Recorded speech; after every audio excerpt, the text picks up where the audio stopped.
ಎನ್ನ ತ್ರಿವಿಧಾತ್ಮರು ನಿಮ್ಮ ಹೆಂಡಿರು, ಸತ್ವರಜತಮಗಳು ನಿಮ್ಮ ಪೃಥ್ವಿರಯ್ಯ, ಅಂತಃಕರಣ ಚತುಷ್ಟಯಗಳು ನಿಮ್ಮ ಮಂತ್ರಿಗಳಯ್ಯ, ಪಂಚೇಂದ್ರಿಯಗಳು ನಿಮ್ಮ ಪರಿಹಾರಯ್ಯ, ಹರಿಷಡ್ವರ್ಗಗಳು ನಿಮ್ಮ ತೊತ್ತಿರು, ಸಪ್ತಧಾತುಗಳು ನಿಮ್ಮ ಬಾಣಿಸಿಗರಯ್ಯ, ಅಷ್ಟಮದಗಳು ನಿಮ್ಮ ದಶ ವಾಯುಗಳಯ್ಯ, ನವರಸಂಗಳು ನಿಮ್ಮ ಭಂಡಾರಿಗಳಯ್ಯ, ದಶವಾಯುಗಳು ನಿಮ್ಮ ಛತ್ರ ಚಾಮರ ಸೀಗುರಿಗಳು, ಷೋಡಸೋಪಚಾರಗಳು ನಿಮ್ಮ ರಾಣಿವಾಸ, ಶಂಭು ಸೋಮನಾಥಲಿಂಗ ನಿಮ್ಮೆಂಗನ್ನ ಕಾಯಮುಂತಾಗಿ ಬಹುತರ ದೃಷ್ಟಿಕೋನ ನೋಡಯ್ಯ.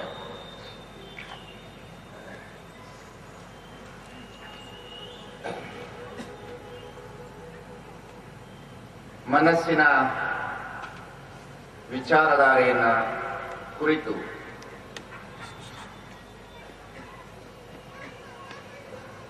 ನಿನ್ನೆಯಿಂದ ನಾವು ಚಿಂತನೆ ಮಾಡ್ತಾ ಇದ್ದೇವೆ.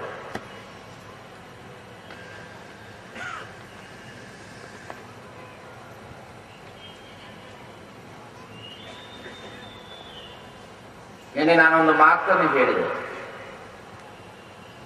ಈ ದೇಹವನ್ನು ಆಳುವ ರಾಜ ಮನಸ್ಸು.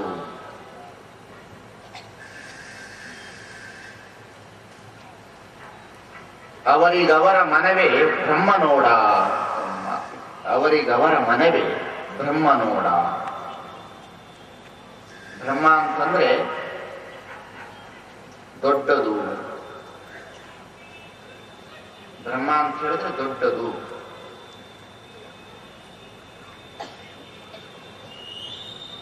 ಇಲ್ಲಿ ಒಂದು ಸಾಲು, ಅವರಿಗವರ ಮನವೇ ಬ್ರಹ್ಮ ನೋಡ.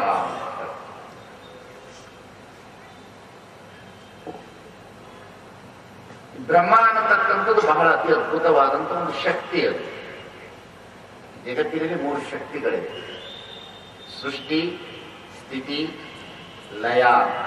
ಅದಕ್ಕೆ 3 ಹೆಸರು ಕೊಟ್ಟಿದ್ದಾರೆ. ಸೃಷ್ಟಿಗೆ ಬ್ರಹ್ಮ, ಸ್ಥಿತಿಗೆ ವಿಷ್ಣು, ಲಯಕ್ಕೆ ರುದ್ರ ಅಂತ ಕರೀತಾರೆ.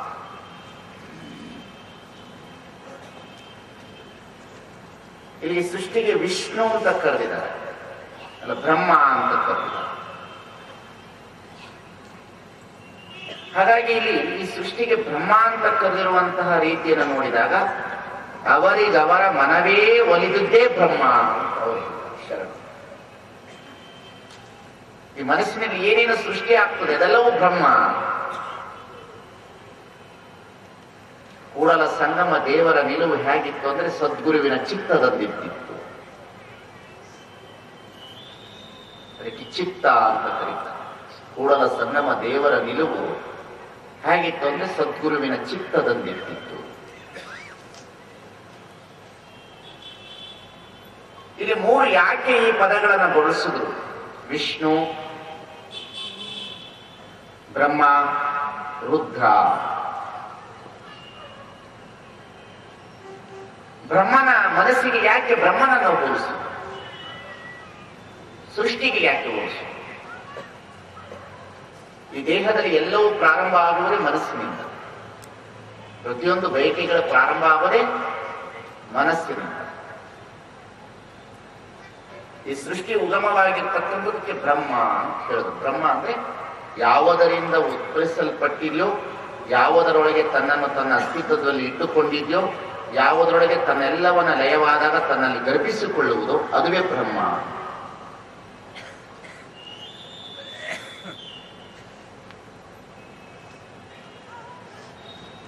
ಹಾಗೆ ಸೃಷ್ಟಿಗೆ ಕಾರಣಕರ್ತರಾಗಿರ್ತಕ್ಕಂತಹ ಆ ಪರಮಾತ್ಮನೇ ಮನಸ್ಸು. ಅದಕ್ಕೆ ಮನವೇ ಲಿಂಗ, ಮನವೇ ಲಿಂಗ, ಮನವೇ ಲಿಂಗ.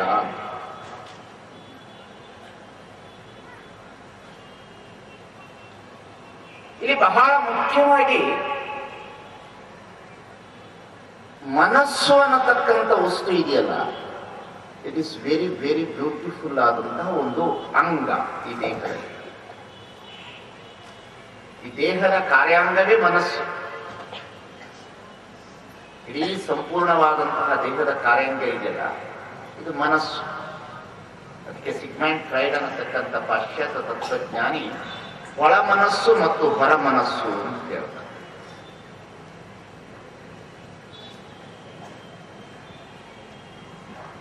ಬಹಳ ಜನರಿಗೆ ಮನಸ್ಸನ್ನ ಹೇಗೆ ಏಕಾಗ್ರತೆ ಮಾಡಬೇಕು ಅನ್ನತಕ್ಕಂಥದ್ದು ಒಂದು ದೊಡ್ಡ ಹಂಬಲ, ಒಂದು ಕ್ಯೂರಿಯಾಸಿಟಿ.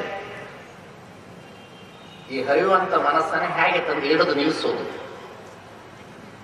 ಇದು ಹರಿಯುತ್ತದೆ ಕರೆಂಟಿಗಿಂತ ವೇಗ, ಗಾಳಿಗಿಂತ ವೇಗ. ಮನಸ್ಸಿದೆಯಲ್ಲ, ಗಾಳಿಗಿಂತಲೂ ಬಹಳ ವೇಗ. ಎಷ್ಟು ದೊಡ್ಡ ವೇಗ ಅಂತ ನೀವು ಹೇಳಬೇಕಂದ್ರೆ ಸುಮ್ಮನೆ ಈಗ ಕಣ್ಣು ಮುಚ್ಕೊಂಡು ನಿಮ್ಮ ಮನಸ್ಸಿಗೆ ನೀವು ಹೇಳ್ಬೇಕು. ಈಗ ಕಣ್ಣು ಮುಚ್ಕೊಂಡು ನಿಮ್ಮ ಮನಸ್ಸಿಗೆ ನೀವು ಹೇಳ್ಬೇಕು, ನನಗೆ ವಿಧಾನಸೌಧ ತೋರಿಸು. ತೋರಿಸ್ತದೆ, ಕೊಡುತ್ತಲೇ ತೋರಿಸು. ಮನಸ್ಸನ್ನು ಹೀಗೆ ಕಣ್ಣು ಮುಚ್ಚಿಕೊಂಡು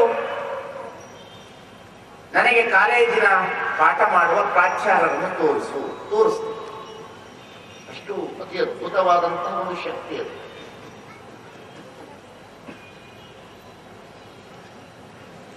ಆ ಮನಸ್ಸನ್ನ ಇವತ್ತು ಏಕಾಗ್ರತೆಯಿಂದ ಇಟ್ಟುಕೊಂಡಿದೆ ಆದ್ರೆ ಬದುಕು ಸುಂದರ ಅಂತ ಎಲ್ಲರೂ ಹೇಳೋದು.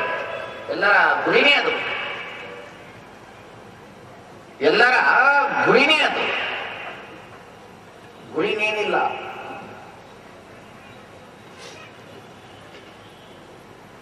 ಆದ್ರೆ ಏನು ಮಾಡಬೇಕು? ಈ ಮನಸ್ಸು ಬಹಳ ಸುಂದರನೇ.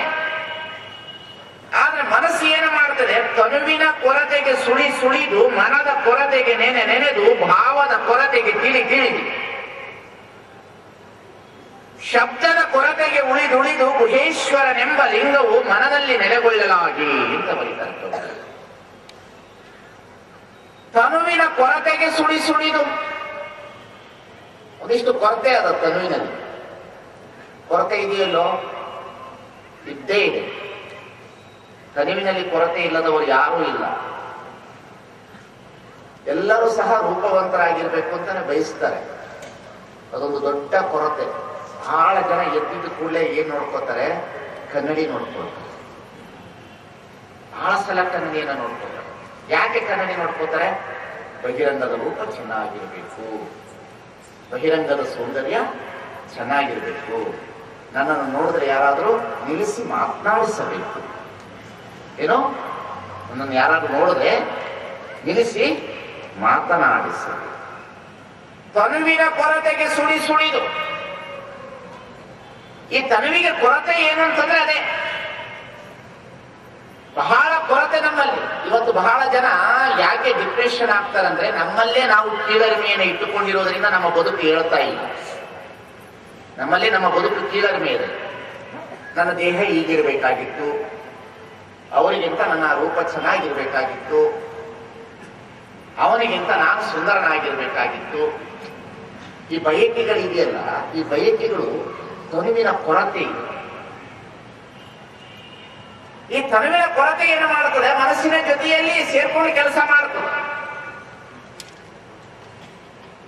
ಹಾಗಾಗಿ ತನು ಕೊರತೆ ಮಾಡ್ತಾ ಇರ್ತದೆ. ಏನು ನೋಡಬೇಕು? ರೂಪ ರೂಪ ರೂಪ ರೂಪ ರೂಪ ರೂಪ ರೂಪ ರೂಪ ರೂಪಕ್ಕೇ ಬೆಲೆ. ಅದಕ್ಕಾಗಿ ಏನು ಖರ್ಚು ಮಾಡ್ತಾರೆ ನೋಡಬೇಕು. ಏನು ಖರ್ಚು ಮಾಡ್ತಾರೆ ನೋಡಬೇಕು. ಎಷ್ಟು ಎಷ್ಟು ಎಷ್ಟು ಬ್ಯೂಟಿ ಪ್ಯಾರಲರ್ಸ್ ಇದೆ ಅಂತ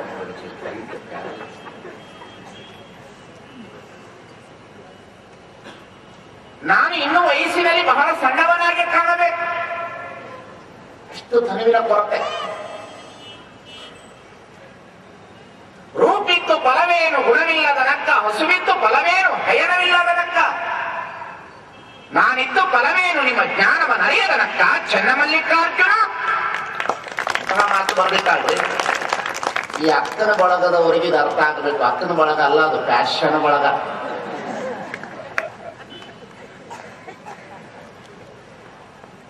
ಬಹಳ ಜನ ಡಾಂಬಿಕರಿದ್ದಾರೆ, ನಾನು ನೋಡಿದ್ದೀನಿ. ಸುಮ್ಮನೆ ಒಂದು 3 ವಚನ ಹೇಳೋದು, ವಿಭೂತಿ ಹಚ್ಚೋದು, ಅಪ್ಪರೇ ಚೆನ್ನಾಗಿದ್ದೀರಿ, ಏನು ನೋಡ್ಬೇಕು.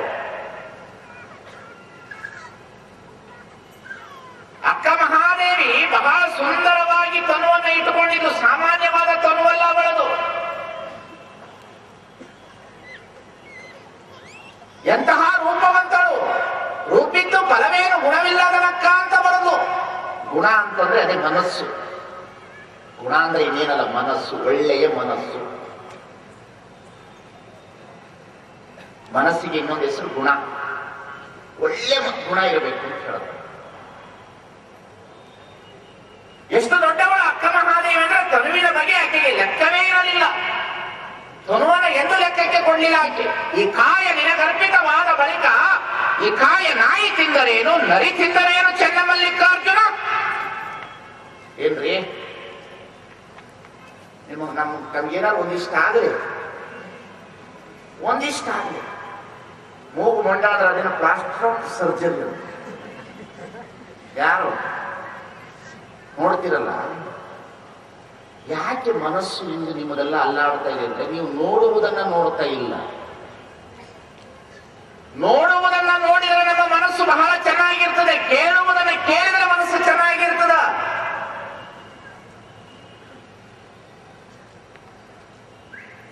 ಸೂಫಿ ಸಂತಳೊಬ್ಳಿದ್ದು ರಬಿಯಾ, ಬಹಳ ದೊಡ್ಡ ಸಂತಗಳು ರಬಿಯಾ.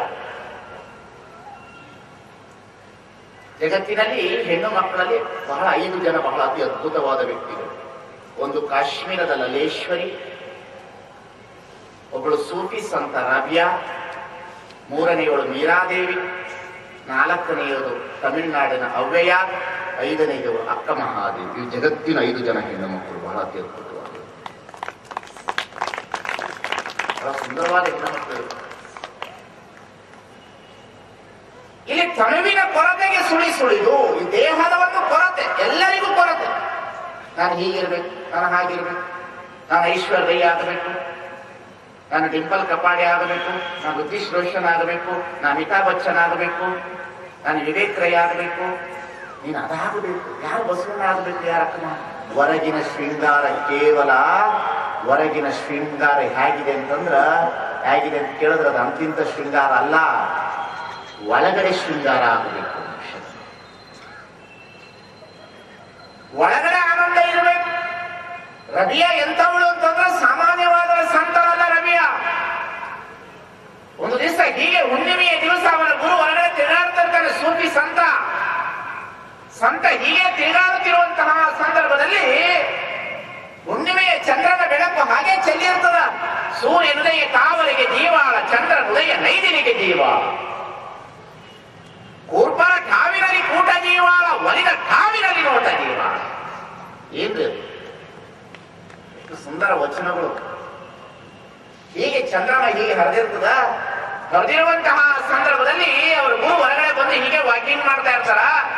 ವಾಕಿಂಗ್ ಮಾಡ್ತಾ ಇರ್ಬೇಕಾದ್ರೆ ರಬಿಯಾ, ಗುರುಜಿ, ರಬಿಯಾ, ಗುರುಜಿ ಬೋಲೋ ಬೋಲೋ ಬೋಲೋ, ಏನು ಹೊರಗಡೆ ಒಂದಿಷ್ಟು ಬಾ, ಹೊರಗಡೆ ಇಷ್ಟು ಬಾ, ನೀನು ಹೊರಗಡೆ ಬಂದು ನಿಂತು ನೋಡು. ಸೃಷ್ಟಿಯ ಬೆಳಗಿನಲ್ಲಿ ಚಂದ್ರ ಹರಡಿ ನಿಂತುಕೊಂಡು ಹಾಲಾಹಲದ ರೀತಿಯಲ್ಲಿ ಚಂದ್ರನ ಬೆಳಕು ಎಲ್ಲಾ ಕಡೆ ಚೆಲ್ಲಿದೆ ರವಿಯಾ, ಹೊರಗಡೆ ಇಷ್ಟು ಬಂದು ನೋಡು ಅಂದ್ರು. ಆ ಸಂದರ್ಭದಲ್ಲಿ ರವಿ ಹೇಳಿದ್ದು, ಗುರುದೇವ, ನಿನಗೆ ಹೊರಗಡೆ ಕಾಣ್ತಾ ಇದೆಯಾ ಬೆಳಕು, ನನಗಲ್ಲಿ ಕಾಣ್ತಾ ಇಲ್ಲ ಗುರುದೇವ, ನನಗೆ ಒಳಗಡೆ ಬಹಳ ಚೆನ್ನಾಗಿ ಬೆಳಕು ಕಾಣ್ತಾ ಇದೆ ಗುರುದೇವ, ನನಗೆ ಬಹಳ ಚೆನ್ನಾಗಿ ನನಗೆ ಬೆಳಕು, ಬಹಳ ಸುಂದರವಾದ ಬೆಳಕು ನನ್ನ ಅಂತರಂಗದಲ್ಲಿದೆ. ಅಂತರಂಗದ ಸೂರ್ಯ ಬೆಳಕು ಹರಿತಾ ಇದೆ ನನ್ನಲ್ಲಿ. ನಾನು ಹೊರಗಡೆಯ ಬಹಿರಂಗದ ಪೂಜೆಗೆ ಬಂದವಳಲ್ಲ ನಾನು. ಯಾಕೆ ನಮ್ಮ ಮನಸ್ಸುಗಳು, ನಮ್ಮ ದೇಹಗಳು, ನಮ್ಮ ಭಾವಗಳು ಇಷ್ಟೆಲ್ಲ ಚಂಚಲವಾಗಿ ಆಡ್ತಾ ಇದೆ ಅಂದ್ರೆ ತನುವಿನ ಕೊರತೆಗೆ ಸುಳಿದು ಈ ಸುಳಿಯೋದು ತನು ನೋಡ್ಬೇಕು. ಎಷ್ಟು ಒಂದ್ರ ಮೇಲೊಂದು ಏನು ಗೊತ್ತಾಗ್ಲಿಲ್ಲ ಏನ್ರಿ ಹೇಳ್ರಿ ನೋಡ. ಸೀರೆ ನೋಡ್ರಿ ಚೆನ್ನಾಗಿ ಹೇಳೋದು, ಕೈ ತೋರಿಸಿದ್ರೆ ಹೇಳಪ್ಪ. ಒಂದರ ಮೇಲೆ ಒಂದದು. ಜನವರಿ ಬಂತ ಇಲ್ಲೋ 14th ಸಂಕ್ರಾಂತಿ ಮುಗಿದ ಕೂಡಲೇ ಶಿವರಾತ್ರಿ ಮುಗಿದ ಶ್ರಾವಣ ಮುಗಿದ ಕೂಡಲೇ ಚತುರ್ಥಿ, ಚತುರ್ಥಿ ಮುಗಿದ ಕೂಡಲೇ ದೀಪಾವಳಿ, ದೀಪಾವಳಿ ಮುಗಿದ ಕೂಡಲೇ ಪಾಡ್ಯ. ತೆಗೆದ್ರು ತೆಗೆದ್ರು ತೆಗೆದ್ರು ತೆಗೆದ್ರು ತೆಗೆದ್ರು ತೆಗೆದ್ರು ತೆಗೆದ್ರು ಈ ಕಾಯಿ ನಿನಗರ್ಪಿತವಾದ ಬಳಿಕ ಈ ಕಾಯಿಯನ್ನು ನಾಯಿ ತಿಂದರೇನು ಚೆನ್ನಮಲ್ಲಿಕಾರ್ಜುನ. ತನುವಿನ ಬಗ್ಗೆ ಎಂದೂ ಸಹ ಶರಣರು ಗಮನ ಕೊಡಲೇ ಇಲ್ಲ. ಆದರೆ ಸಾಧಿಸಬೇಕಾದ ತನುವಿನ ಕಡೆಗೆ ಬಹಳ ಅಂಧಕಾರದಲ್ಲಿ ಇರಲಿಲ್ಲ, ಬಹಳ ವೈಚಾರಿಕತೆಯಿಂದ ಇತ್ತು. ಏನು ಕೌಶಿಕನ ಅರಮನೆಗೆ ಮಹಾದೇವರ ಕರೆದುಕೊಂಡು ಹೋಗಿರುವಂತಹ ಸಂದರ್ಭದಲ್ಲಿ ಕೌಶಿಕನಿಗೆ ಮಹಾದೇವಿಯ ದೇಹದ ಮೇಲೆ ಸುಳಿ ಸುಳಿದಿತ್ತು. ದೇಹ, ಆ ರೂಪ, ಆ ರೂಪದ ಮೇಲೆ ಬಹಳ ಸುಂದರವಾಗಿ ಆಡಬೇಕು ಅನ್ನತಕ್ಕಂಥ ಭಾವ ಇತ್ತು. ತನು ಸೀರೆಯನ್ನು ನಿರ್ಮಾಣದಲ್ಲಿ ತೆಗೆದುಕೊಳ್ಳಬಹುದಲ್ಲದೆ ಈ ದೇಹವನ್ನು ತೆಗೆದುಕೊಳ್ಳಲು ಸಾಧ್ಯವೇ ಹೇಳಿ ಹೊರಗಡೆ ಬಂದಂತ ಹೆಣ್ಣುಮಗಳು ಅಕ್ಕ ಮಹಾದೇವಿ ಉಡುತಲೆಯಲ್ಲಿ ಹೀಗೆ ಕಾರ್ನರ್ನಲ್ಲಿ ನಿಂತಿದ್ದು, ಏನು ಗುರುಗಳ ಮಠಕ್ಕೆ ಹೋಗಲು, ಕಲ್ಯಾಣಕ್ಕೆ ಹೋಗಲು, ಇಲ್ಲ ತವರು ಮನೆಗೆ ಪುನಃ ತಿರುಗಿ ಹೋಗಲು ಅಂತ ಚಿಂತನೆ ಮಾಡುವಂತ ಸಂದರ್ಭದಲ್ಲಿ ಮಹಾದೇವಿ ಅರಮನೆಯನ್ನು ಬಿಟ್ಟು ಬಂದು ನಿಂತಹ ಸಂದರ್ಭದಲ್ಲಿ ಅವಳ ತಾಯಿಗೆ ಸುದ್ದಿ ತಿಳಿತದ. ತಾಯಿ ಲಿಂಗಮ್ಮ ಓಡಿ ಬಂದು ಸೀರೆಯನ್ನು ತೆಗೆದುಕೊಂಡು, ಈ ಸೀರೆಯನ್ನು ಉಡು ನೀನು, ಈ ಸೀರೆ ಉಡು ನೀನು, ಇದೇ ನೀನು ತಡಿ ಅಂತ. ಅದಕ್ಕೆ ಉಡುತಡಿ ಅಂತ ಬರ್ತದೆ ಹೆಸರು. ಈ ಸೀರೆಯನ್ನು ನೀನು ಉಡು, ಇಲ್ಲೇ ನೀನು ತಡಿ ಅಂತ ಹೇಳ್ತಾಳ. ಆ ಸಂದರ್ಭದಲ್ಲಿ ಸೀರೆಯನ್ನು ತೆಗೆದುಕೊಂಡ್ರೆ ಎಲ್ಲಿ ಸೀರೆಯನ್ನ ತವರು ಮನೆಯದು ಬಿಟ್ರೆ ಈ ದೇಹದಲ್ಲಿ ಪುನಃ ತವರು ಮನೆಯ ವಾಸನೆ ಬರುತ್ತಿದೆ ಅಂತ ವಿಚಾರ ಮಾಡಿ ಸೀರೆ ಮುಟ್ಟಲಿಲ್ಲ. ಅಷ್ಟು ಮೋಸ ಇರ್ತದೆ ಅದು ತನು, ಅಷ್ಟು ಸುಮಾರಲ್ಲ ಅದು, ಅಷ್ಟು ಗಟ್ಟಿ. ಆ ಸಂದರ್ಭದಲ್ಲಿ ಯಾವಾಗ ತನು ಆಗಿ ಹೇಳುತ್ತದ, ತಾಯಿ ಕೇಳ್ತಾಳೆ, ಅವ್ವ ಎಲ್ಲಿಗೆ ಹೋಗ್ತೀಯ ನೀನು, ಯಾವ ಸ್ಥಳಕ್ಕೆ ಹೋಗ್ತೀಯ ನೀನು, ಏನು ಮಾಡ್ತೀಯ ನೀನು. ಎಂತಹ ಮನಸ್ಸು ಗಟ್ಟಿ ಇರಬಹುದು ನೋಡ್ರಿ ಮಹಾದೇವಿಗೂ. ಬಹಳ ಸಣ್ಣ ವಯಸ್ಸು, ಬಹಳ ಅಂದ್ರೆ 19-20 ವರ್ಷದ ಹೆಣ್ಣು ಮಗಳು ಅರಮನೆಯನ್ನು ಬಿಟ್ಟು ಬಂದು ಹೊರಗಡೆ ನಿಂತಾಳ. ತಾಯಿ ಬಂದು ಕೇಳ್ತಾಳೆ, ಸೀರೆಯನ್ನು ನೀನು ಉಡು, ಇಲ್ಲೇ ತಡಿ ಅಂತ ಹೇಳ್ತಾಳ. ಎಲ್ಲಿಗೆ ಹೋಗ್ತೀಯ ಅಂತ ಕೇಳಿದ್ರೆ ನಾನು ಕಲ್ಯಾಣಕ್ಕೆ ಹೋಗ್ತೇನೆ. ಹಾಗಾದ್ರೆ ನೀನು ಹಸಿವಾದ್ರೆ ಏನು ಮಾಡ್ತೀಯ, ಊಟ ತಿಂಡಿಗೆ ಏನು ಮಾಡ್ತೀಯ, ನೀರು ಕುಡಿಲಿಕ್ಕೆ ಏನು ಮಾಡ್ತೀಯ ಅಂತ ಕೇಳಿದ್ರೆ ನಮ್ಮಂತವ್ರು ಇವತ್ತು ನಮ್ಮಂತವ್ರು ಪ್ರವಚನಕ್ಕೆ ಬರುವಾಗ ವಿಚಾರ ಮಾಡ್ತೇವೆ, ನಮ್ಮಂತವ್ರು ವಿಚಾರ ಮಾಡ್ತೇವೆ, ಚಿಂತನೆ ಮಾಡ್ತೇವೆ. ಒಳ್ಳೆ ಮನೆ ಇದೆಯೋ ಇಲ್ವೋ, ವರ್ಷೆಟ್ಟಿ ಅವರೇ ಫ್ರಿಡ್ಜ್ ಇಡ್ತಿರೋ ಇಲ್ವೋ, ಏರ್ ಕೂಲರ್ ಕೊಡ್ತಿರೋ ಇಲ್ವೋ, ಇಷ್ಟು ವಾಟರ್ ಹಾಕ್ತಿರೋ ಇಲ್ವೋ, ಮತ್ತೆ ಹೇಳೋದು ನೋಡೋದೆಲ್ಲ ಬಸವಣ್ಣವ್ರ ವಚನ. ಎಷ್ಟು ವಿಚಾರ ಇದೆ, ವಿಚಾರ ಮಾಡ್ಬೇಕು. ನಾವ್ ಯಾಕಿದ್ದೀವಿ? ಶರಣರ ಹಾಗೆ ಏನಿಲ್ಲ, ಅವಳು ಮನಸ್ಸು ಬಹಳ ಗಟ್ಟಿ ಇತ್ತು ಮಹಾದೇವಿ. ಅದು ಅವ ನೀನು ಎಲ್ಲಿಗೆ ಹೋಗ್ತೀಯ ಅಂತ ಕೇಳಿದ್ರೆ ಹಸಿವಾದರೆ ಭಿಕ್ಷಾರಗಳುಂಟು, ಕೃಷಿಯಾದರೆ ಕೆರೆ ಹಳ್ಳಬಾವಿಗಳುಂಟು, ಶಯನಕ್ಕೆ ಹಾಲು ದೇವರ ಉಂಟು, ಆತ್ಮ ಸಂಘಾತಕ್ಕೆ ಚೆನ್ನಮಲ್ಲಿಕಾರ್ಜುನ ದೇವ ನೀನೆನಗುಂಟು ನೋಡ. ಎಷ್ಟು ಗಟ್ಟಿತನದ ಮನಸ್ಸು, ಎಷ್ಟು ಗಟ್ಟಿ ಇರ್ಬೋದು ಮನಸ್ಸು. ಅಷ್ಟೇ ಅಲ್ರಿ, ವಚನ ಹೇಳೋದಕ್ಕಲ್ಲ, ವಚನ ಹೇಳೋದಕ್ಕಲ್ಲ, ಇವೆಲ್ಲವೂ ಎನ್ನ ಅಂಗದ ಮೇಲೆ ಬರಲಿ. ಅವಳ ಮನಸ್ಸಿನ ಏಕಾಗ್ರತೆಯ ಒಂದೇ ಒಂದು ವಚನ ಸಾಕು. ಬೆಟ್ಟದ ಮೇಲೊಂದು ಮನೆಯ ಮಾಡಿ ಮೃಗಗಳಿಗೆ ಅಂಜಿದರೆ ಅಂತಯ್ಯ, ಸಮುದ್ರದ ತಲೆಯರೊಂದು ಮನೆಯ ಮಾಡಿ ನೊರೆ ತೆರೆಗಳಿಗೆ ಅಂಜಿದರೆ ಅಂತಯ್ಯ, ಸಂತೆಯರ ಒಂದು ಮನೆಯ ಮಾಡಿ ಶಬ್ದಕ್ಕೆ ನಾಚಿದರೆ ಅಂತಯ್ಯ. ಲೋಕದಲ್ಲಿ ಹುಟ್ಟಿದ್ದ ಬಳಿಕ ಸ್ತುತಿ ನಿಂದೆಗಳು ಬಂದರೆ ಮನದಲ್ಲಿ ಕೋಪವ ತಾಳದೆ ಸಮಾಧಾನಿಯಾಗಿರಬೇಕು ನೋಡ. ಎಷ್ಟು ಮನಸ್ಸು ಸಮಾಧಾನ ಇದ್ದಿರ್ಬೋದು ಶರಣರು, ಹೇಗಿದ್ದಿರ್ಬೋದು, ನೀರ ತಾವರೆಯನ್ನು ಹೇಗೆ ಹರಿದಿರ್ಬೋದು ಅದು. ಇವತ್ತು ನಮ್ಮ ದೇಹಗಳೆಲ್ಲವೂ ಸುಳಿತಾ ಇದೆ, ಬೆಂಡ ಆಗ್ತಾ ಇದೆ, ಕ್ಷಣ ಕ್ಷಣಕ್ಕೆ ಸಾವಿನ ಸಮೀಪ ಹೋಗ್ತಾ ಇದ್ದೀವಿ ನಾವೆಲ್ಲರೂ. ಕ್ಷಣ ಕ್ಷಣಕ್ಕೂ ನಮ್ಮ ಮನಸ್ಸು ಸಾವಿನ ಸಮೀಪ ತೆಗೆದುಕೊಂಡು ಹೋಗ್ತಾ ಇದೆ ನಮ್ಮ ಮನಸ್ಸುಗಳು. ಕ್ಷಣ ಕ್ಷಣದಲ್ಲಿ ಆತ್ಮಹತ್ಯೆ ಮಾಡಿಕೊಳ್ಳೋಣ ಇನ್ನೇನಿದೆ ಜೀವನದಲ್ಲಿ ಅನ್ನತಕ್ಕಂಥ ಬಯಕೆಗಳು ನಮ್ಮಲ್ಲಿ ಗಾಳಿಯಂತೆ ತೂರಿ ಬರ್ತಾ ಇದೆ. ಇವತ್ತಿಬ್ಬರು ಗಂಡ ಹೆಂಡತಿಯರು ಬಂದಿದ್ರು ನನ್ನ ಹತ್ರ. ಅವ್ರು ನೋಡಿ ನನಗೆ ಬಹಳ ಸಂತೋಷ ಆಯ್ತು, ಬಹಳ ಆನಂದ ಆಯ್ತು. ಅವರ ಮನೆಯಲ್ಲಿ ನಡೆದಿನ ಘಟನೆಯನ್ನು ನನಗೆ ಹೇಳಿದ್ರು. ಹೇಳಿ ಒಂದು ಮಾತನ್ನು ಹೇಳಿದ್ರು, ಸ್ವಾಮೀಜಿ ಇರ್ಲಿ, ಆ ಘಟನೆ ಆಗಿರೋದು ಸಂತೋಷನೋ ಬಿಟ್ಟಿದ್ದು ನನಗೆ ಗೊತ್ತಿಲ್ಲ, ಆದರೆ ನಮ್ಮನೆ ಇಲ್ಲಿಯವರೆಗೆ ಅದಾಗಿದ್ರೂ ಸಹ ಗಟ್ಟಿತನಕ್ಕೆ ತರಲಿಕ್ಕೆ ಕಾರಣ ಇವತ್ತು ನನಗೆ ಏಕದೇವ ಉಪಾಸನೆ ಬಸವಾದಿ ಪ್ರಮತರ ವಚನನೇ ಮನೆಯಲ್ಲಿ ಎಷ್ಟೇ ಕಷ್ಟ ಇದ್ರೂ ಗಟ್ಟಿತನವನ್ನು ಕೊಡ್ತದೆ ಅನ್ನತಕ್ಕಂಥ ಮಾತನ್ನು ಬಹಳ ದೊಡ್ಡ ಮಾತು. ಅದು ಸಾಮಾನ್ಯ ಅಗಾಧವಾದದಲ್ಲಿ ಅವರು ಎಂಥವ್ರು ಅಂದ್ರೆ ಹುಟ್ಟಿರುವ ಮಗನನ್ನ ಕಳೆದುಕೊಂಡಿರ್ತಕ್ಕಂಥವ್ರು, ಆದ್ರೂ ಅದು ಗಟ್ಟಿತನ. ಆ ಮನಸ್ಸು ಏಕಾಗ್ರತೆ ಇದೆಯಲ್ಲ, ಅದು ಯಾತಕ್ಕಾಗಿ? ಧರ್ಮ ಎದಕ್ಕಾಗಿ ಅಂತಂದ್ರೆ ಏನೇ ಕಷ್ಟಗಳು ಬಂದರೂ ಅದನ್ನ ಧೈರ್ಯವಾಗಿ ಎದುರಿಸಲಿಕ್ಕಾಗಿ ಧರ್ಮ. ಲಿಂಗ ಪೂಜೆ ಎದಕ್ಕೆ ಮಾಡೋದು ಅಂತಂದ್ರೆ ಮುಕ್ತಿಗಾಗಿ ಅಲ್ಲ. ಮನಸ್ಸು ಸ್ವಲ್ಪ ಚಂಚಲವಾದಾಗ, ಸಾಲ ಸ್ವಲ್ಪ ಜಾಸ್ತಿ ಆದಾಗ, ವ್ಯಾಪಾರ ಸ್ವಲ್ಪ ಕುಗ್ಗಿದಾಗ, ಮಕ್ಕಳು ಫೇಲಾದಾಗ, ಗಂಡ ತೀರ್ಕೊಂಡಾಗ, ಹೆಂಡತಿ ತೀರ್ಕೊಂಡಾಗ, ಒಡ ಹುಟ್ಟಿದ ಮಕ್ಕಳು ತೀರ್ಕೊಂಡಾಗ, ಮನೆಯಲ್ಲಿ ತೊಂದರೆಗಳು ಸ್ವಲ್ಪ ಹೀಗೆ ಪ್ರಕೃತಿಯೊಳಗಡೆ ಇರತಕ್ಕಂಥದ್ದು ಸಹಜವಾಗಿ ಬಂದಾಗ ಅದನ್ನು ಹೇಗೆ ಕಡಿಬೇಕನ್ನತಕ್ಕಂಥ ತೀರ್ಮಾನ ಮಾಡುವುದೇ ಧರ್ಮ, ಧ್ಯಾನ, ಪೂಜೆ, ಸಾಧನೆ. ಇನ್ನು ಎದಕ್ಕಾಗಿ ಅಲ್ಲ. ಬಸವಣ್ಣನ ಬೆನ್ನತ್ತದ ಎದಕ್ಕೆ ಗೊತ್ತೇನ್ರಿ? ಬಸವಣ್ಣ ಬಸವೇಶ್ವರ ಮಹಾರಾಜ್ ಜೈ. ನಿಮ್ಮ ಜೈತಮ್ಮನ ಬಸವಣ್ಣ ಏನು ಮಾಡೋದು? ಸ್ವಾಮಿ ಬಸವೇಶ್ವರ ಮಹಾರಾಜ್ ಕಿ ಜೈ. ನಿಮ್ಮ ಜೈತಮ್ಮನ ಏನು ಮಾಡೋದಲ್ಲ. ಬಸವಣ್ಣನಿಗೆ ನಿಮ್ಮ ಜೈ ಬೇಕಾಗಿಲ್ಲ. ಬಸವಣ್ಣ ನಿಮ್ಮ ಮನಸ್ಸಿಗೆ ಉಪದೇಶ ಕೊಡ್ತಾರೆ. ಚೆನ್ನ ಬಸವಣ್ಣ ನಿಮ್ಮ ಮನಸ್ಸಿಗೆ ಉಪದೇಶ ಕೊಡ್ತಾರೆ. ಪ್ರಭುದೇವರು ನಿಮ್ಮ ಮನಸ್ಸಿಗೆ ಉಪದೇಶ ಕೊಡ್ತಾರೆ. ಅಪ್ಪ, ಒಂದಿಷ್ಟು ಕಷ್ಟ ಬರೋದೇ ಎದೆಯನ್ನು ಹುಕ್ಕಾಗಿಸು ಮಂಕುತಿಮ್ಮ. ಎದೆಯನ್ನು ಹುಕ್ಕಾಗಿಸಬೇಕಾಗ್ತದ.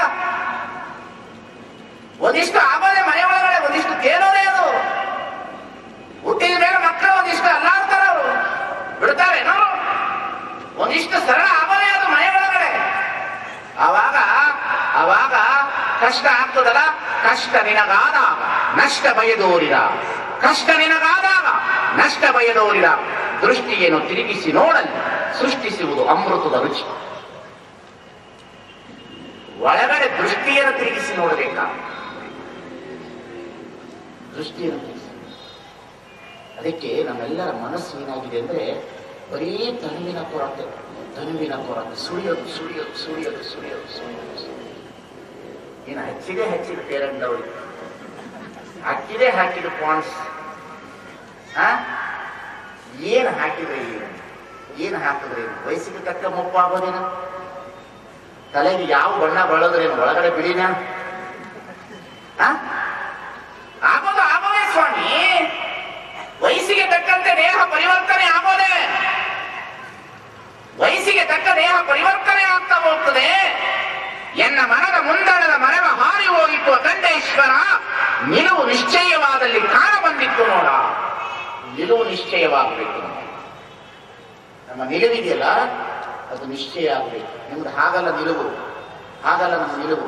ನಮ್ಮ ನಿಲುವು ಏನಂತಂದ್ರೆ ಹೇಗಿದೆ? ನಮ್ಮ ನಿಲುವು ಹೇಗಿದೆ ಅಂತಂದ್ರೆ ದೇವರ ವಿಶ್ವಾಸದಲ್ಲೂ ನಮ್ಮ ನಿಲುವಿಲ್ಲ.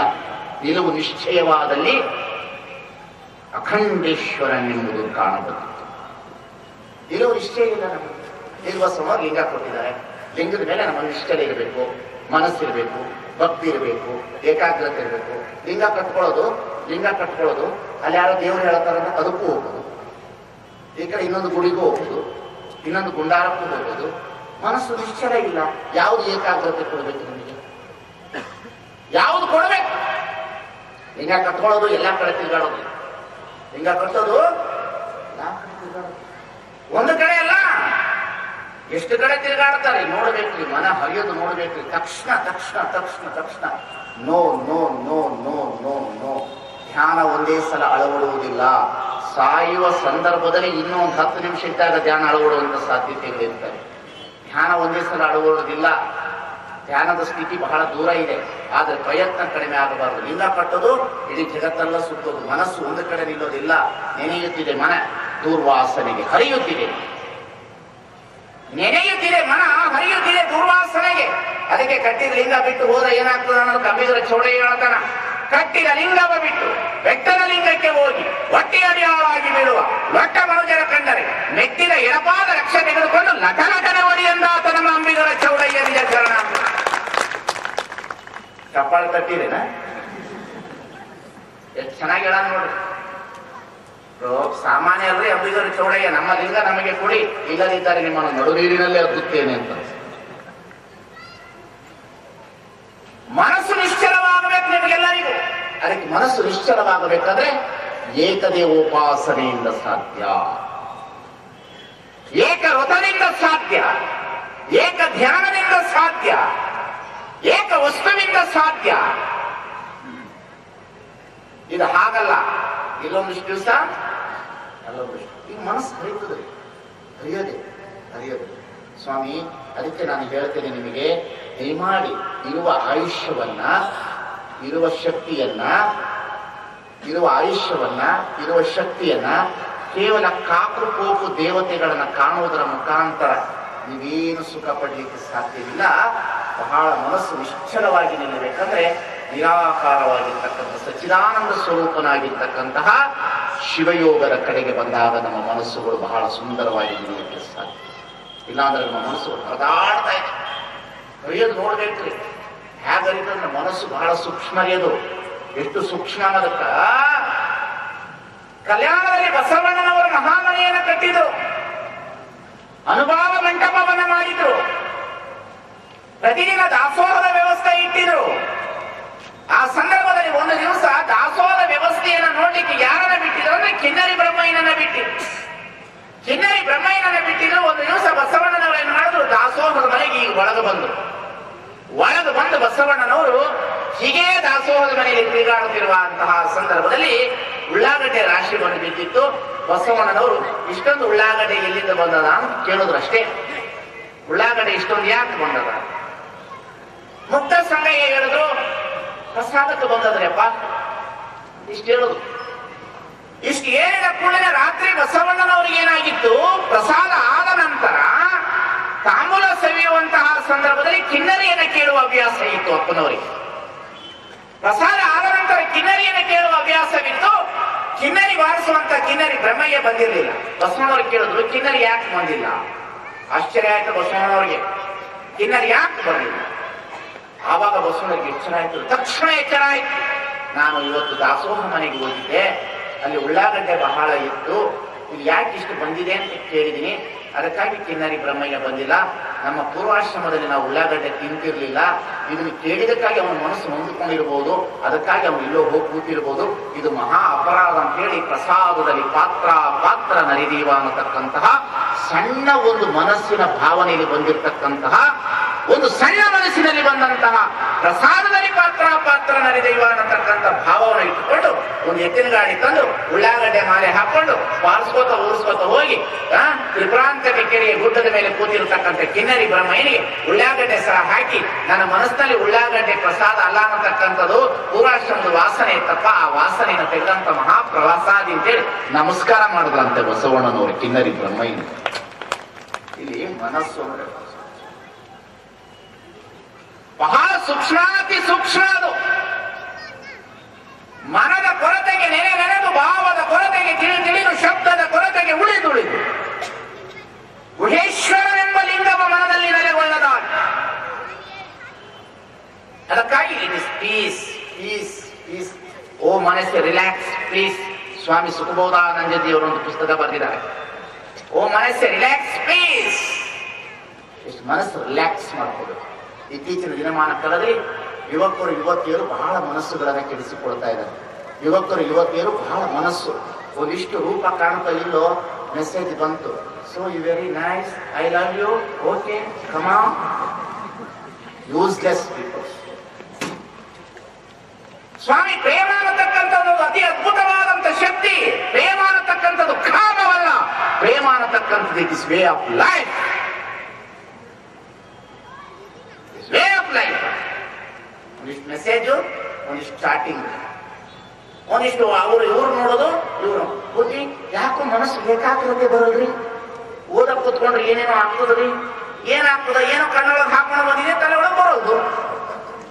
ಇಷ್ಟೇ ಇಲ್ಲಿ ವಯಸ್ಸಿನ ಹುಡುಗರು, ವಯಸ್ಸಿನ ಯುವತಿಯರು, ಯುವಕರು ಇವತ್ತು ಬಹಳ ಚೆನ್ನಾಗಿ ಚಿಂತನೆ ಮಾಡಬೇಕು. ಸ್ವಾಮಿ, ಈ ಪ್ರೇಮ ಅನ್ನತಕ್ಕಂಥ ವ್ಯವಸ್ಥೆ ಒಳಗಡೆ ಮನೆತನಗಳು ಹಾಳಾಗ್ತಾ ಇದೆ, ಮನಸ್ಸುಗಳು ಹಾಳಾಗ್ತಾ ಇದೆ, ಭಾವನೆಗಳು ಹಾಳಾಗ್ತಾ ಇದೆ, ಬದುಕು ಹಾಳಾಗ್ತದೆ. ಹುಟ್ಟಿಸಿದಂತ ತಂದೆ ತಾಯಿಗಳಿಗೆ ಜವಾಬ್ದಾರಿ ಇರ್ತದೆ. ಮಕ್ಕಳನ್ನು ಒಂದು ಕಲತೆಗೆ ತೆಗೆದುಕೊಂಡು ಹೋಗ್ತಕ್ಕಂಥ ನಿಲುವು ಅವರ ಕೈಯಲ್ಲಿ ಇರ್ತದೆ. ವಯಸ್ಸಾದಂಥ ಯುವತಿಯರು ಬಹಳ ಎಚ್ಚರದಿಂದ ಹೆಜ್ಜೆ ಇರಬೇಕು, ಬಹಳ ಎಚ್ಚರದಿಂದ ಹೆಜ್ಜೆ ಇರಬೇಕು. ಕೇವಲ ಇಷ್ಟು ಮನಸ್ಸಿಗೆ ಹರಿತು ಏನು ಮಾಡಕ್ಕಾಗಲ್ಲ. ಕ್ಷಣ ಮಾತ್ರದಲ್ಲಿ ಮನಸ್ಸು ಹರಿದು ಹೋಯಿತು ಅಂದ್ರೆ ಬದುಕು ನಶ್ವರವಾಗಿ ಹೋಗ್ತದೆ, ಬದುಕು ಒಳದ ಕನ್ನಡಿ ಆಗ್ತದೆ, ಬದುಕು ಒಳ್ಳೆಯ ನೀರು ಕಲಿಸಿದಂತ ರಾಡಿ ಆಗ್ತದೆ ಅನ್ನತಕ್ಕಂಥದನ್ನು ಕಂಡುಕೊಳ್ಳಬೇಕಾ. ಇವತ್ತು ಅದೊಂದು ವಿನಂತಿ ನಾನು ನಿಮ್ಮಲ್ಲಿ ವಿನಂತಿಸಿಕೊಳ್ಳುವುದು. ಪ್ರೀತಿ ಮಾಡುವುದು ಬೇಡ ಅನ್ನೋದಿಲ್ಲ, ನಾನು ಪ್ರೀತಿ ಮಾಡುವುದು ಬೇಡ ಅನ್ನೋದಿಲ್ಲ. ಆದರೆ ಪ್ರೀತಿ ಅವ್ಯವಹಾರ ಆಗಬಾರದು, ಪ್ರೀತಿ ಅತ್ಯಾಚಾರ ಆಗಬಾರದು, ಪ್ರೀತಿ ಸಮಾಜಕ್ಕೆ ಮಾರಕ ಆಗಬಾರದು, ಪ್ರೀತಿ ಸಮಾಜಕ್ಕೆ ಪೂರಕ ಆಗಬೇಕು. ನಿನ್ನ ಬದುಕಿನ ನೆನಪಿನಲ್ಲಿ ಒಂದಿಷ್ಟು ಮಲ್ಲಿಗೆ ಹೂ ಹರಳಿದಂತೆ ಹರಳಬೇಕಾಗ್ತದೆ, ಸುವಾಸನೆ ಕೊಡಬೇಕಾಗ್ತದೆ. ಮನಸ್ಸು ಜಾರಿ ಹೋಗ್ತದೆ, ಮನಸ್ಸು ಜಾರಿ ಹೋಗ್ತದೆ. ಎಷ್ಟು ಜಾರ್ತದ ಅದಕ್ಕೆ ಒಂದಿಷ್ಟು ನೀವೆಲ್ಲರೂ ಸಹ ಮನಸ್ಸನ್ನ ಸ್ವಲ್ಪ ಗಟ್ಟಿ ಇಟ್ಕೊಳ್ಳಿ. ಆದ್ರೆ ನಿಮ್ಮಲ್ಲಿ ಒಂದು ವಿವೇಕ ಅಂತ ಇರುತ್ತಲ್ಲ, ಅದರ ಕಡೆಗೆ ನೀವು ಗಮನ ಕೊಡ್ತಾ ಇಲ್ಲ. ಮನಸ್ಸು ಅರ್ಧ ಕೂಡ ವಿವೇಕ ಹೇಳ್ತದೆ, ವಿಚಾರ ಮಾಡು, ನಿಮ್ಮ ಅಪ್ಪ ಅವನಿಗೆ ಗೊತ್ತಾದ್ರೆ, ಯಾರಿಗಾರ ಫ್ರೆಂಡ್ಸಿಗೆ ಗೊತ್ತಾದ್ರೆ, ಯಾರ ಕ್ಲಾಸ್ಮೇಟ್ಸ್ ಗೊತ್ತಾದ್ರೆ, ಅದು ಹೇಳ್ತಾ ಇರ್ತದೆ, ಅದರ ಕಡೆ ಕೊಡೋದಿಲ್ಲ, ಪುನಃ ಮನಸ್ಸಿನ ಕಡೆ ಕೊಡೋದು. ನಿಮ್ಮಲ್ಲೇ ಇರ್ತದೆ ಮನಸ್ಸು ಮತ್ತು ವಿವೇಕ ಅಂತ. ಅದನ್ನ ನೀವು ಕಾಪಾಡಿಕೊಳ್ಳಲೇಬೇಕು ನೀವು. ಇಲ್ಲ ಅಂತಂದ್ರೆ ಇವತ್ತು ಏನೇನು ಅನಾಹುತ ಆಗಿದೆ ಅಂತ ಹೇಳಲಿಕ್ಕೆ ಸಾಧ್ಯ ಇಲ್ಲ. ಒಬ್ಬ ಬಹಳ ದೊಡ್ಡವನಿದ್ನಂತೆ, 85 kg ಇದ್ನಂತೆ. ಅವನೆಲ್ಲ ಊರವರು ಡುಮ್ಮ ಡುಮ್ಮ ಡುಮ್ಮ ಡುಮ್ಮ ಡುಮ್ಮ ಅಂತಿದ್ರು, ಡಬ್ಲ್ಯೂ ಅಂತಿದ್ರು. ಡಬ್ಲ್ಯೂ ನೋಡಿ ಏನದು, ಒಬ್ಬರನ್ನೊಬ್ಬರು ಬಳಿತಾ ಇರ್ತಾರೆ, ನೋಡಿದ್ರಿಂದ ಡಬ್ಲ್ಯೂ. ಅವನು ದಪ್ಪ ಅಂತಿದ್ರು ಅಂದ್ರೆ ಎಲ್ಲರೂ ಡುಮ್ಮ ಡುಮ್ಮ ಅಂತ ಕೂಡ ಅವನ ಮನಸ್ಸಿಗೆ ಏನಾಯಿತು, ನನ್ನನ್ನು ಡುಮ್ಮ ಅಂತಾರೆ, ನಾನು ಇರಲೇಬಾರದು ಅಂತ ವಿಚಾರ ಮಾಡಿ ಒಂದು 10 ಮಹಾಡಿಯ ಮೇಲೆ ಹೋಗಿ ನಿಂತ್ಕೊಂಡು ಅವನ ಮನಸ್ಸು ಹೇಳ್ತು, ನನ್ನನ್ನು ಡುಮ್ಮ ಅನ್ನಬಾರದು. 10 ಮನಸ್ಸಿನ ಮಹಾಡಿಯ ಮೇಲೆ ನಿಂತುಕೊಂಡು ವಿಚಾರ ಮಾಡದಂತೆ, ನಾನು ಇನ್ನು ಇರಬಾರದು ಅಂತೇಳಿ ಮೇಲಿಂದ ಧಬಕ್ ಅಂತ ಹಾರದು, ಸತ್ತೇ ಬಿಡ್ಬೇಕು. ತೀರ್ಮಾನ ಮಾಡ್ತಾವ ಮನಸ್ಸು, ನನ್ನನ್ನು ಡುಮ್ಮ ಡುಮ್ಮ ಅಂತ ಹೇಳಿದ್ರು, ನನ್ನನ್ನು ಬಹಳ ದಪ್ಪ ಇದ್ದಾರೆ ಅಂತೇಳಿ ಹೀಯಾಳಿಸಿದ್ರು. ಹೀಯಾಳಿಸಿದ ಕೂಡಲೇ ಮನಸ್ಸು ಚಂಚಲವಾಯಿತು. ಮೇಲೆ 10 ಮಹಡಿಯ ಮೇಲೆ ಹೋಗಿ ನಿಂತ್ಕೊಂಡು ಮೇಲಿನ ಕೆಳಗೆ ಧಬಕ್ ಅಂತ ಬಿದ್ದ ಕೂಡಲೇ ಕೆಳಗಿದ್ದವರು ಅಥವಾ ಹಾಸ್ಪಿಟ್ಲ್ಗೆ ಹಾಕಿದ್ರು. ಹಾಸ್ಪಿಟ್ಲಲ್ಲೆಲ್ಲ ಟ್ರೀಟ್ಮೆಂಟ್ ಕೊಟ್ಟ ಮೇಲೆ ಸ್ವಲ್ಪ ಪ್ರಜ್ಞೆ ಬಂತು. ಪ್ರಜ್ಞೆ ಬಂದ ಮೇಲೆ ಡಾಕ್ಟರ್ ಕೇಳದಂತೆ, ಏನ್ರಿ ಡಾಕ್ಟ್ರೆ, ನಾನು ಸಾಯ್ಲಿಲ್ವ, ಉಳಿದ್ನ ಅಂತ. ಅವಾಗ ಡಾಕ್ಟರ್ ಹೇಳದಂತೆ, ನಿನ್ನ ಮನಸ್ಸೇನೋ ಸಾಯ್ಬೇಕು ಅಂತ ಮೇಲಕ್ಕೆ ಹೋದೆಪ್ಪ, ಮೇಲಿನ ಕೆಳಗೆ ಬಿದ್ದೆ, ನೀ ಸಾಯ್ಲಿಲ್ಲ, ನಿನ್ನ ಬುಡಕ್ 4 ಮಂದಿ ಸಿಕ್ ಸತ್ರು. ನಾನು ಹೇಳೋದ್ ಪ್ರಕಾರ ನೀನು ಬುಡಕ್ 4 ಮಂದಿ ಸಿಕ್ಕು ಸತ್ರ ಅಂತ. ಸ್ವಾಮಿ, ನೀನು ಮಾಡಿರುವ ಲೋವಿಗೆ ನಿನ್ನ ತಾಯಿ ಸಾಯ್ತಾಳೆ, ನಿನ್ನ ತಂದೆ ಸಾಯ್ತಾಳ, ಮನೆಯಲ್ಲಿರುವ 4 ಹೆಣ್ಣು ಮಕ್ಕಳ ಬದುಕು ಹೋಗ್ತದ, ಅಣ್ಣನ ಬದುಕು ಹೋಗ್ತದೆ, ವ್ಯಾಪಾರ ಹೋಗ್ತದೆ, ತಾಯಿಗೆ BP ಏರ್ತದೆ, ಶುಗರ್ ಆಗ್ತದ. ಕುಟುಂಬ ಅನ್ನತಕ್ಕಂಥದ್ದು ಬಹಳ ಬೆಲೆ ಬಾಳತಕ್ಕಂಥ ವಸ್ತು, ಸಮಾಜದಲ್ಲಿ ಮರ್ಯಾದೆಯಾಗಿ ಬದುಕಬೇಕಾಗ್ತದ. ಅದಕ್ಕಾಗಿ ಯುವತಿಯರು ಒಂದಿಷ್ಟು ಮನಸ್ಸನ್ನು ಗಟ್ಟಿಕೊಂಡ್ರೆ ಕುಟುಂಬ ಚೆನ್ನಾಗಿರ್ತದೆ, ಬದುಕು ಚೆನ್ನಾಗಿರ್ತದೆ. ಇದನ್ನು ಕಾಪಾಡಿಕೊಂಡು ಹೋಗೋದು ಯುವತಿಯರ ಮೇಲಿದೆ ಅಂತ.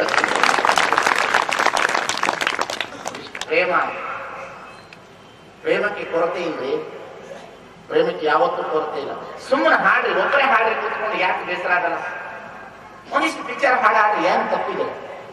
ಒಂದಿಷ್ಟು ಒಳ್ಳೆ ಪುಸ್ತಕ ಓದ್ರಿ, ಏನ್ ತಪ್ಪಿದೆ? ಒಳ್ಳೆ ಟಿವಿ ನೋಡ್ರಿ, ಪಿಕ್ಚರ್ ನೋಡ್ರಿ, ಆದ್ರೆ ಅಳಬೇಡ, ಅದು ನಾಟಕ ಅಂತ ತಿಳ್ಕೊ. ಕೆಲವರು ಧಾರಾವಾಹಿ ನೋಡ್ತಾ ಇರ್ತಾರೆ, ಅಳ್ತಾ ಇರ್ತಾರೆ. ಯಾಕೆ ಅಳ್ತೀನಿ ಅಂತ ಕೇಳ್ತೀನಿ ನಾನು. ಅದು ಸುಮ್ಮನೆ ನಾಟಕ ಆಗ್ತಾ ಇರ್ತದೆ, ಅದಕ್ಕೆ ಯಾಕೆ ಅಳ್ತೀವಿ? ಅದೊಂದು ಕಥೆ ಅಂತ ತಿಳ್ಕೊಳ್ಬೇಕು, ಜೀವನ ಅಲ್ಲ ಅದು. ಅದು ಕಥೆ ಅಂತ ತಿಳ್ಕೋಬೇಕು, ಜೀವನ ಅಲ್ಲ. ಜೀವನ ಯಾವುದು ಅಂತಂದ್ರೆ ಲಕ್ಷ್ಮೀ ನಡೆಸೋದು ನೋಡ್ಬೇಕು, ಇದು ಕಥೆಯಲ್ಲ ಜೀವನ. ಇಲ್ಲ ಮಾಳವಿಕ ನಡೆಸೋ ZTV ನೋಡ್ಬೇಕು, ಬದುಕು ಜಟಕ ಆಗುದು. ಹೇಳೋದು ತಿಳಿತಲ್ಲ, ಏನೇನು ನಡೀತದೆ ನೋಡ್ತಿರ್ತಿರಲ್ಲ ನೀವು. ನಿಮ್ಮ ದಿನನಿತ್ಯದ ಬದುಕಿನಲ್ಲಿ ಏನೇನು ನಡೀತಿದೆ ಅಂತ ಗೊತ್ತಾಗ್ತಾ ಇದೆಯಲ್ಲ. ಹೆಣ್ಣು ಮಕ್ಕಳು ಬಹಳ ಬಹಳ ಬಹಳ ಎಚ್ಚರದಿಂದ ಹೆಜ್ಜೆ ಇಡುವಂತಹ ಕಾಲದಲ್ಲಿ ನೀವು ವಿದ್ಯಾವಂತರಾಗ್ರಿ, ಹೆಣ್ಣು ಮಕ್ಕಳು ಬುದ್ಧಿವಂತರಾಗ್ರಿ. ನೀವು ಹೆಣ್ಣು ಮಕ್ಕಳು MBBS ಓದ್ರಿ, MBA ಓದ್ರಿ, ಬಟ್ಟೆ ಹಾಕ್ರಿ, ಒಳ್ಳೆ ಊಟ ಮಾಡ್ರಿ, ಒಳ್ಳೆ ತಿಂಡಿ ಮಾಡ್ರಿ, ಒಳ್ಳೆ ವಿಚಾರವಂತರಾಗ್ರಿ.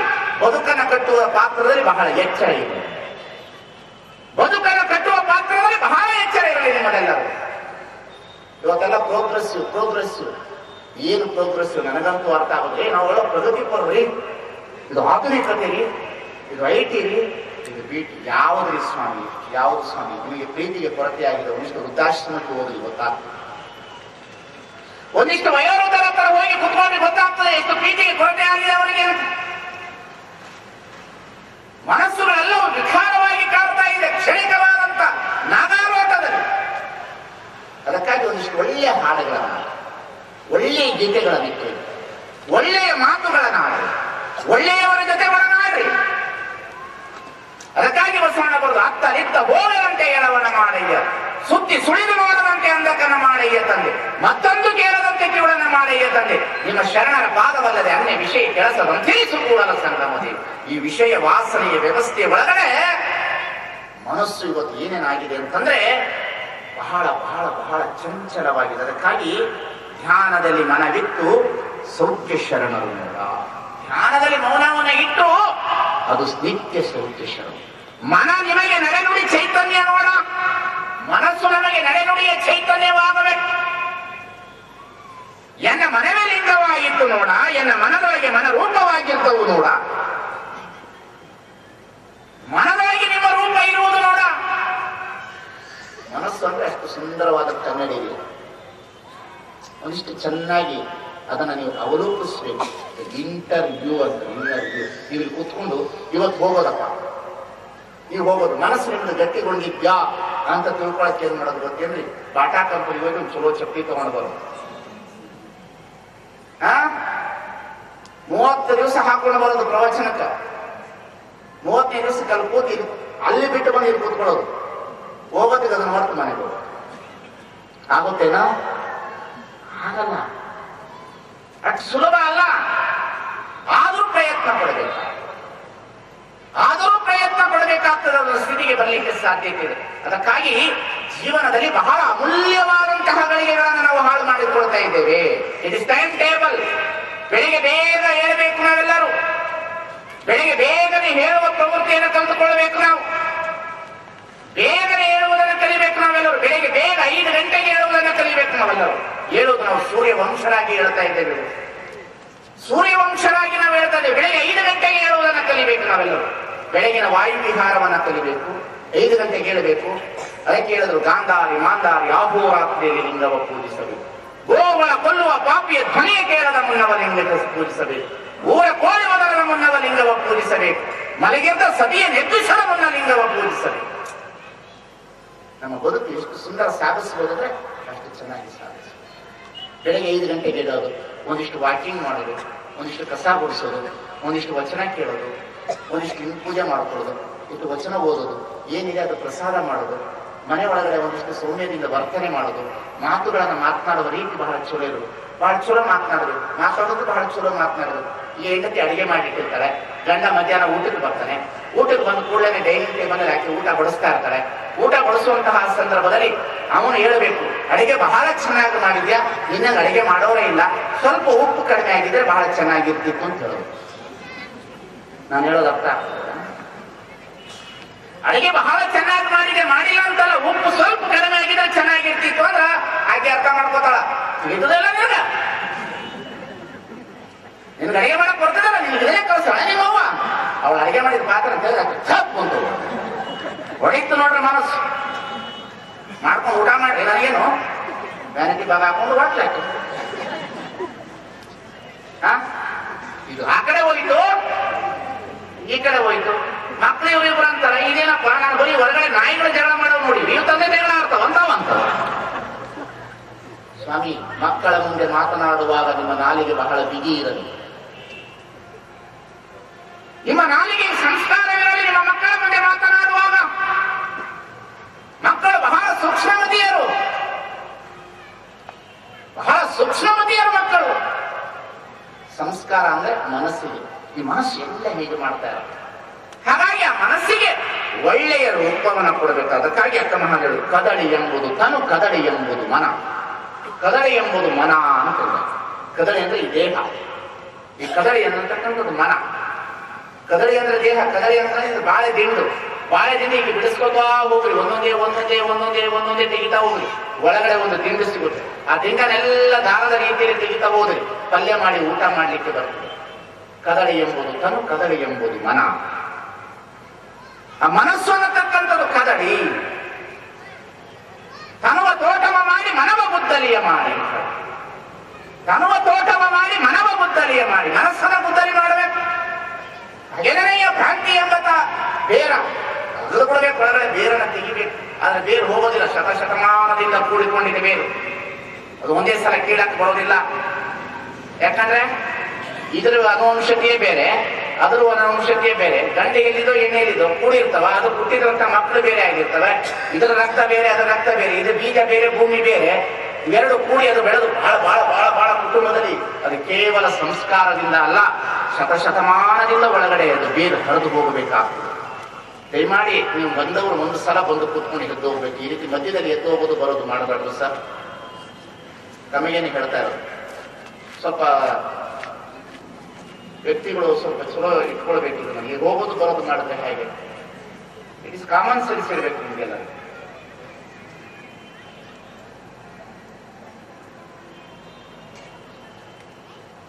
ನೋಡ್ರಿ, ನಮ್ಮ ಮನಸ್ಸನ್ನು ಕೆಡಿಸ್ತೀವಿ.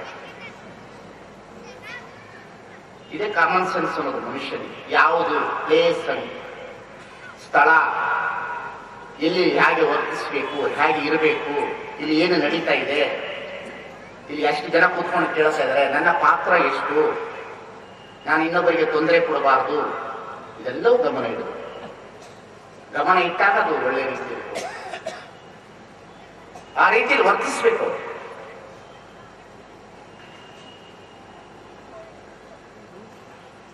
ನಾನು ನೇರವಾಗಿ ಹೇಳ್ತೇನೆ, ಅದರಲ್ಲಿ ಎರಡು ಮಾತು. ಏನು ಹೇಳ್ತಾ ಇದ್ದೆ?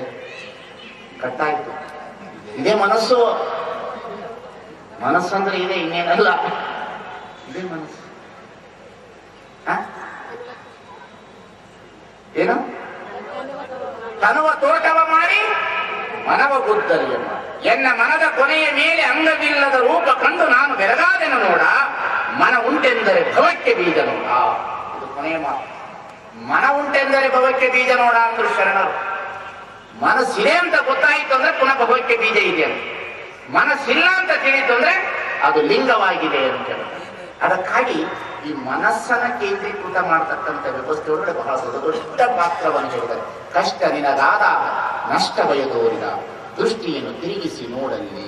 ಆತ್ಮಹತ್ಯೆಗೆ ಅವಸರ ಮಾಡಬೇಡಿ, ವಿಷ ಕುಡಿಲಿಕ್ಕೆ ಪ್ರಯತ್ನ ಪಡಬೇಡ್ರಿ, ರೈಲ್ವೆ ಹಳಿಗೆ ತಲೆ ಕೊಡ್ಲಿಕ್ಕೆ ಹೋಗಬೇಡ್ರಿ, PUC ಫೇಲ್ ಆಯಿತು ಅಂದ್ರೆ ತಲೆ ಕೆಡಿಸ್ಕೋಬೇಡ್ರಿ, ಪರ್ಸೆಂಟೇಜ್ ಕಡಿಮೆ ಬಂತು ಅಂತಂದ್ರೆ ಗಲಾಟೆ ಮಾಡ್ಲಿಕ್ಕೆ ಹೋಗಬೇಡ್ರಿ.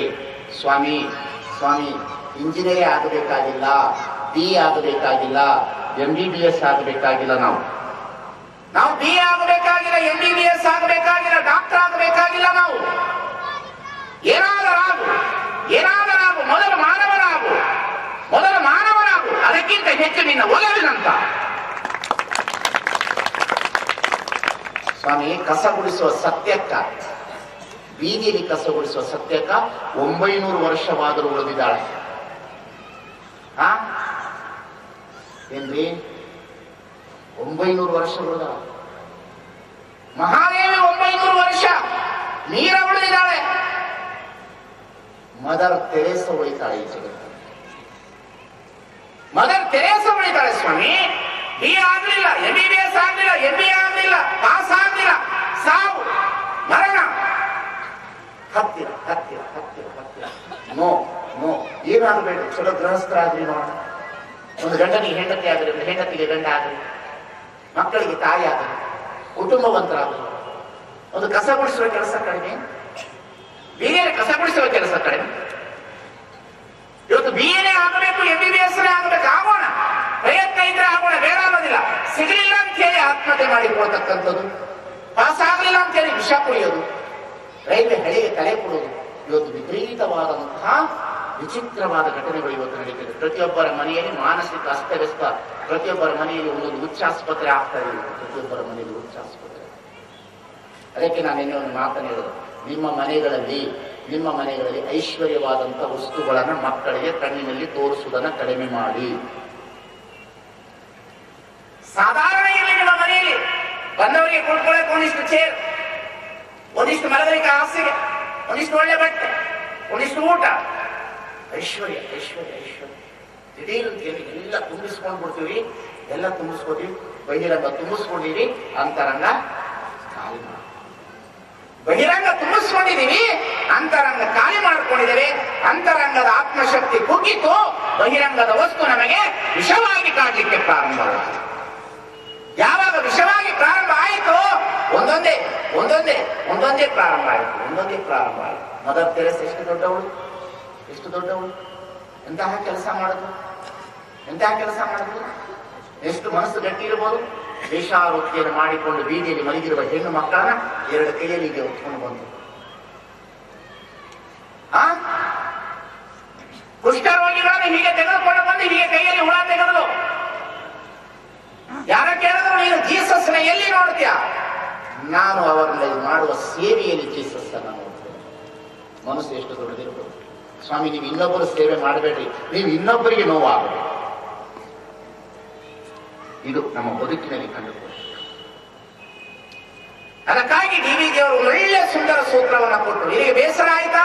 ಒಮ್ಮೆ ಹೂತೋಟದಲ್ಲಿ, ಮತ್ತೊಮ್ಮೆ ಕೆಳಕೂಟದಲ್ಲಿ, ಮತ್ತೊಮ್ಮೆ ಸಂಗೀತದಲ್ಲಿ, ಮತ್ತೊಮ್ಮೆ ಶಾಸ್ತ್ರದಲ್ಲಿ, ಮತ್ತೊಮ್ಮೆ ಮೌನದಲ್ಲಿ ಬ್ರಹ್ಮಾನುಭವಿ ಆಗುವ ಮಂಕುತಿಮ್ಮ. ಜೀವನ ಸ್ವಲ್ಪ ಬೇಸರ ಆಯ್ತಲ್ಲ, ಸಂಜೆ ಹೊತ್ತು ಹೋಗಿ ನೀನು ಎಲ್ಲ ಗಾರ್ಡನಲ್ಲಿ ತಿರುಗಾಡಲಿಕ್ಕೆ ಪ್ರಯತ್ನ ಪಡು.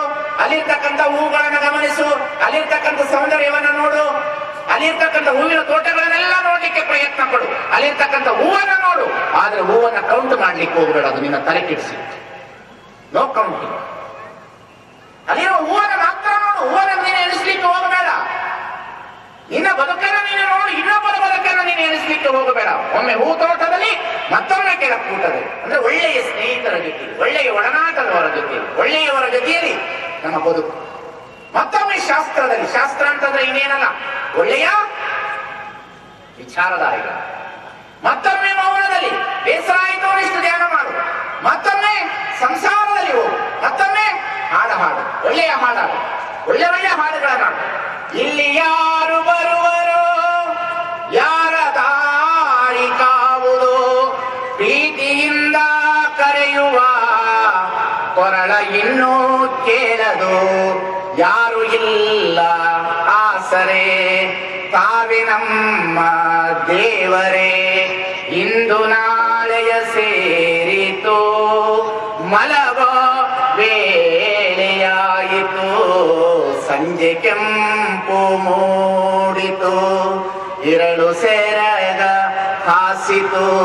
ಇಂದು ನಾಳೆಯ ಸೇರಿತು, ಮಲವ ವೇಳೆಯಾಯಿತು. ಹೃದಯ ಭಾರವಾಗಿದೆ, ಚಿಂತೆ ನೂರು ಕವಿದಿದೆ.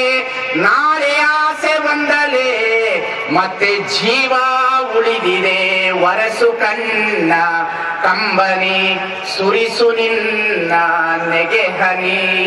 ಇಂದು ನಾಳೆಯ ಸೇರಿತು, ಮಲಗೋ ವೇಳೆಯಾಯಿತು, ಸಂಜೆ ಕೆಂಪು ಮೂಡಿತು. ಹಕ್ಕಿಗೂಡು ಸೇರಿತು, ಹೂವು ಮೊಕವ ಮುಚ್ಚಿತು, 100 ತಾರೆ ಮಿನುಗಿತು, ನಗರವೆಲ್ಲ ಮಲಗಿತು. ನಿದಿರೆ ತಾಯೆ ತೋಳಲಿ, ನಿನಗೆ ಸುಖವು ಕಾಣಲಿ. ಇಂದು ನಾಳೆಯ ಸೇರಿತು, ಮಲಗೋ ವೇಳೆಯಾಯಿತು. ತಂದೆ ಮಕ್ಕಳು ಪಿಕ್ಚರ್ ಎಷ್ಟು ಚೆನ್ನಾಗಿದೆ ನೋಡೋದು. ಹಾಡು ಒಂದಿಷ್ಟು ಹಾಡಾಡಿ ನೋಡಿ. ಎಲ್ಲಿ ನಿಮ್ಮ ಮನಸ್ಸು ಎಲ್ಲ ಇಟ್ಕೊತೇನೋ.